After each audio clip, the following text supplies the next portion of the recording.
পাপ মোচন হলো জীবনের সব পাপ মোচন।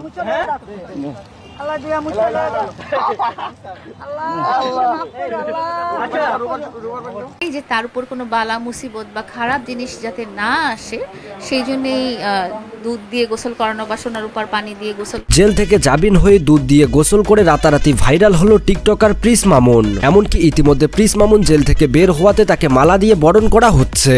আবার অন্যদিকে নাকি লায়লা এমনকি প্রিন্স মামুন আবারও একসাথে কথা বলছে। তাহলে কি প্রিন্স মামুনের সাথে লায়লার বিয়েটা হয়ে যাচ্ছে? তো এই বিষয়টি নিয়ে লায়লা কি বলেছে, এমনকি অন্যদিকে প্রিন্স মামুনকে কেন দুধ দিয়ে গোসল করা হলো, এই বিষয়টি নিয়ে প্রিন্স মামুন কি বলেছে তা সবকিছু এই ভিডিওতে দেখতে পারবেন। এমনকি সর্বশেষ ওমরের কিছু ভাইরাল টিকটক ভিডিও এই ভিডিওতে তুলে ধরা হবে, তাই অবশ্যই ভিডিওতে লাইক দিয়ে শেষ পর্যন্ত দেখতে থাকুন। বন্ধুরা, 20 দিন জেল খাটার পর প্রিন্স মামুন যখন জেল থেকে বের হয় তখন প্রিন্স মামুনের বাবা মা মিডিয়ার সামনে প্রিন্স মামুনকে দুধ দিয়ে গোসল করায়। এমনকি মামুনের মা গোসল করাচ্ছে আর বলছে সব পাপগুলো ধুয়ে চলে যা। ভাইরে ভাই, সত্যি এইটা অনেক জঘন্য একটা কাজ হয়েছে। যদি দুধ দিয়ে সবকিছু পাপ ধুয়ে মুছে যেত তাহলে মানুষ পাপ মোছার জন্য মৃত্যুর আগেই দুধ দিয়েই গোসল করত। জানি না তারা কোন শেষ থেকে দুধ দিয়ে গোসল করার এই চিন্তা ভাবনাটা করেছে। তো বন্ধুরা, চলুন আমরা মামুনের সেই দুধ দিয়ে গোসল করার কিছু সিনগুলো দেখে আসি।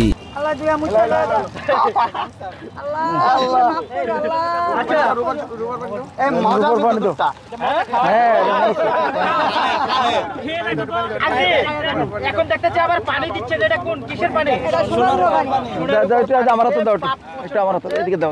আপনারা যাকে এতদিন প্রিন্স মামুন আপনারা কেউ এটা নেগেটিভলি নেবেন না।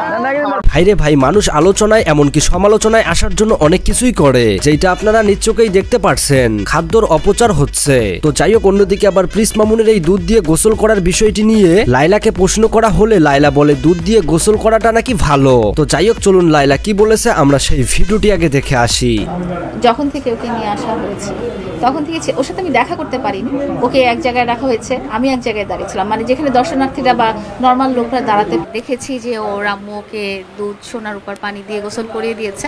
এটা তো খুবই ইমোশনাল একটা ব্যাপার, আর আমার কাছে খুব ভালো লেগেছে ব্যাপারটা। কারণ চাই যে তার উপর কোনো বালা মুসিবত বা খারাপ জিনিস যাতে না আসে সেই জন্যই দুধ দিয়ে গোসল করানো বা সোনার উপর পানি দিয়ে গোসল করানো, বদনজর না আসে বা খারাপ বালা মুসিবত না আসে সেটা থেকে রক্ষা পাওয়ার জন্য এটা করা। আসলে বন্ধুরা, ভালোবাসার মানুষ তো তাই খারাপ কিছু বলবে না। তবে মামুনকে জেলে না ভরলেও পারতো। আমার মনে হয় লায়লা মামুনের সম্পর্কে 90% দোষী হচ্ছে এই লায়লার। কেননা সে একজন প্রাপ্ত বয়স্ক হয়ে কিভাবে একটা কচি ছেলের সাথে সম্পর্কে জড়িয়েছে। এমনকি মামুন ইতিমধ্যে প্রকাশ করে দিয়েছে তাকে জোর করে আটকেও রেখেছে, যেটা সব থেকে বড় অন্যায়। তো যাই হোক, অন্যদিকে প্রিন্স মামুন বলছে সে নাকি জেলে থাকা অবস্থায় 5 ওয়াক্ত নামাজ পড়তো। এমনকি মানুষ নাকি জেল থেকে শাস্তি নয় নতুন কিছু শিক্ষা পেয়ে আসে, যেটা মামুন নিজেও পেয়েছে। এমনকি তার কিছু কিছু ভুল রয়েছে সেটা সে নিজ মুখেই স্বীকার করেছে। এমনকি সর্বশেষ বলে আমার জেল যাওয়াতে আমি কাউকে দোষারোপ করছি না, এটা আমার কপালে লেখা ছিল। তো যাই হোক, ইতিমধ্যে প্রিন্স মামুন আবার জেল থেকে বাড়ি যাওয়াতে সবাই তাকে মালা দিয়ে বরণ করছে। এমনকি প্রিন্স মামুন সেখানে কি বলল সেই ভিডিওটি দেখুন। আল্লাহর কাছে আমি মোনাজাতে যে আমি তো জেলখানায় ছিলাম 5 ওয়াক্ত নামাজ পড়ছি, এখনও চেষ্টা করি নামাজ পড়ার, আমি নামাজ পড়াটা চালাই যাব।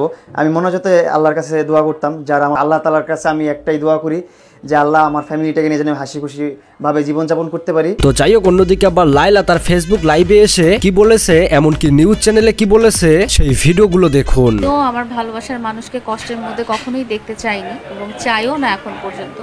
এইটাই বলছি যে ওকে আমি কখনোই খারাপ অবস্থাতে দেখতে আগেও যেরকম চাইনি আজকেও চাইনি। যেমন তো বন্ধুরা, আপনাদের কি মনে হয় প্রিন্স মামুন কি লায়লাকে বিয়ে করবে কি করবে না, এই বিষয়টি নিয়ে আপনাদের মতামত কমেন্ট বক্সে জানাবেন। আর সবচেয়ে বেশি যে সোশ্যাল মিডিয়াতে আলোচনা হচ্ছে মামুনের এই দুধ দিয়ে গোসল করার বিষয়টা, ইতিমধ্যে অনেকেই তাকে রাজপুত্রও বলছে, যেটা অনেক হাস্যকর বিষয়। তো যাই হোক বন্ধুরা, এবার সর্বশেষ ওমরের কিছু ভাইরাল টিকটক ভিডিও দেখে আসা যাক। সর্বপ্রথমেই ওমর ভাগ্য নিয়ে কি বলেছে টিকটকে দেখুন। ছাইরা দিতে না, কাইরা নিতে শিখো, বোকার মতো ভাগ্যের উপর আর কত দোষ দিবা। এমনকি বন্ধুরা, ইতিমধ্যে ওমর টিকটকে গরিব নিয়ে একটা ফানি টিকটক ভিডিও বানিয়েছে। তো চলুন আমরা সেই ফানি ভিডিওটা দেখে আসি। সবাই মনে করে যে আমি অনেক কিপটা, কিন্তু তারা তো জানে না আসলে আমি অনেক গরিব। তো যাই হোক বন্ধুরা, খুব শীঘ্রই আপনারা ওমরের নতুন ভিডিওর আপডেট জানতে পারবেন। তো যাই হোক, এই ছিল আজকের এই নতুন আপডেটের ভিডিও। দেখা হচ্ছে পরবর্তী কোনো আপডেট ভিডিওতে। আল্লাহ হাফেজ।